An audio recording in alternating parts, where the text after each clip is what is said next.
This weekend, wild blueberry farms across the state will open their gates to visitors from far and wide. It's Wild Blueberry Weekend, one of our sweetest traditions. And for one Maine family, harvesting berries is a tradition that goes back more than a century.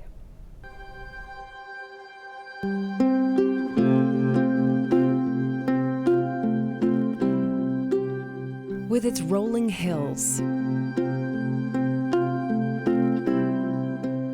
picture-perfect clouds,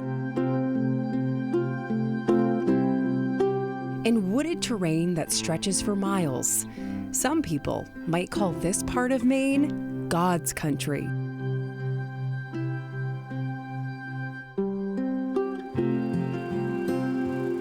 The Brodis family calls it home. Located in Hope, this 800-acre farm has been in the same family since 1774. What is keeping them here? Wild blueberries. I like to start raking from down and then up. At one time, this is how every berry was harvested. You don't want to go in too hard. You want to go in nice and soft. With a rake. And then pull it up. By hand. When they're really short, I'll go like only like 2 fingers on each, and then like this to go in softer so you don't hit the ground. The work is not easy. But after a while, your arms do get like tired and your back hurts. One like full box like those are 20 pounds each. Let's say I just make 10, because that's what I'm gonna do today. Just 10 boxes. Then that would be 200 pounds each day if I do 10. But yesterday I did 11, and then the day before that I raked 20 boxes. So it kind of varies. Thank you. Supervising the farm hands is Ron Howard. Hi guys, the favorite part about coming out here to the fields is just looking at the work that has been done by the ancestors before. He married into the family almost 50 years ago and started working here full-time after saying goodbye to his career in corporate. Ron says business is good, but it could be better.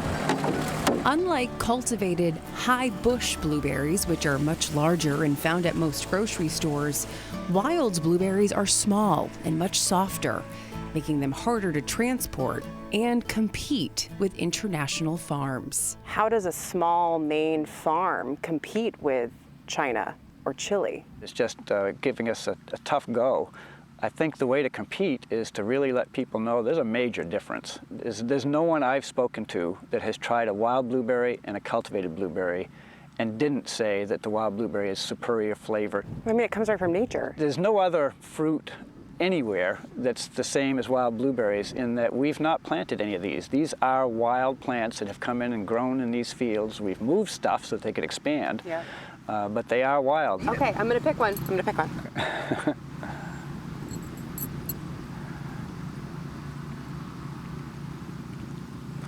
Now tell me that isn't special. This truly tastes like when I was a little kid and we'd be out walking and my dad would go, blueberries! And you'd stop and you'd pick them and it was like nature's candy. Wild blueberries are the Maine plant. They were the first plant to grow after the glaciers, and it should be on the Maine flag, not the pine tree. Blueberries should be on the Maine flag.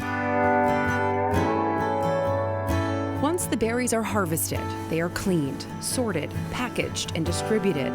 Some are freeze-dried and sold in bulk.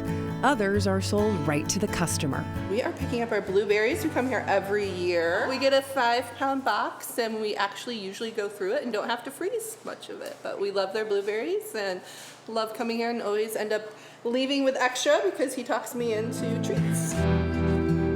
In the Brodis Farm store, there are freshly baked goods. Today we have Brodis Blueberry muffins. This is a recipe that everyone really loves. And 4 generations of the original Brodis family. They have different last names, but they share a deep connection to the farm. I'm a Brodis, so I was born into it, into this. The very first job I had, I was 5, and my job was to bring water and candy bars around to the crew when they were taking their break. We used to rake for at least 4 weeks, if not more.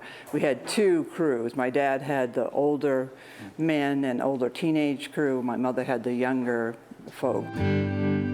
Sonia's mother, Gwen, is still here on the farm, too. That's my mom, and my sisters and my brother is dumping the berries in.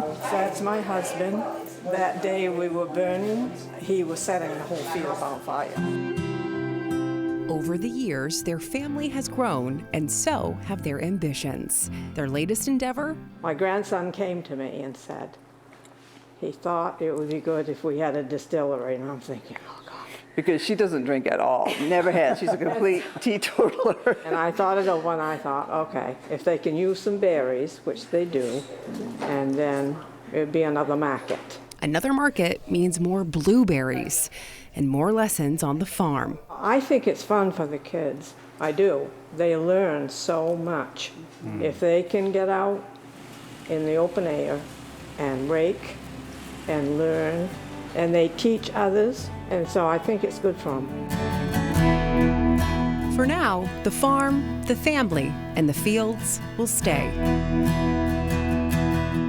Do you think you'd ever want to kind of take over the farm one day?